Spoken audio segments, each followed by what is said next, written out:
ini kan kalau kita ambil bahasa Yunani itu Vox Populi, Vox Dei. Artinya suara rakyat, suara Tuhan. Kalau partai politik itu tanda kutip dimonopoli oleh kekuasaan dan tidak memberikan kepada calon-calon kandidat lain tetap memenangkan orang-orang yang berada di jalur kekuasaan, maka itu tidak kembali kepada Undang-Undang 45, di mana di situ disebutkan bahwa demokrasi itu harus betul-betul terpimpin oleh partai politik dan mengadopsi, artinya mengadopsi suara-suara dari rakyat.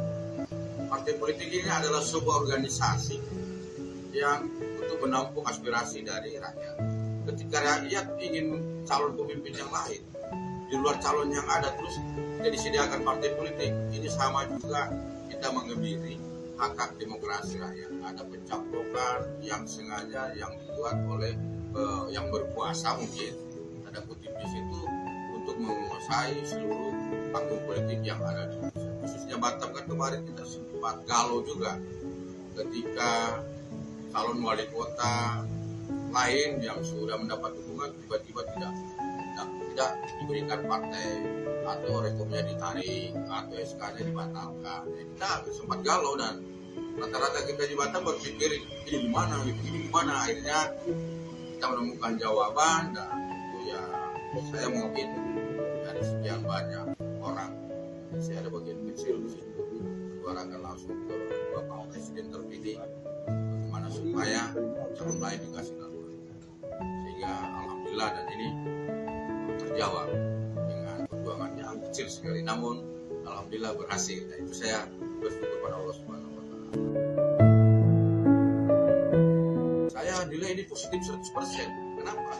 Karena partai-partai yang nggak mendapat dukungan punya laluan, punya jalan untuk terwakilkan.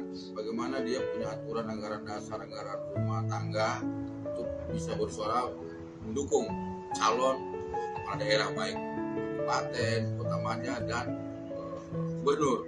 Itu terwakilkan. Jadi memang betul bahwa sesungguhnya kemerdekaan itu adalah hak segala bangsa dan oleh karena itu bahwa penjajahan di atas bumi harus dihapuskan karena tidak sesuai dengan peri kemanusiaan dan peri keadilan.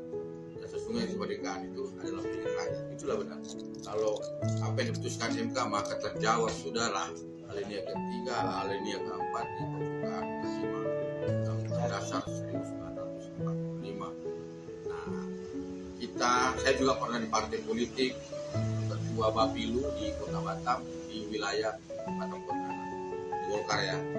Kemudian pernah juga mengabdi di Partai Demokrat.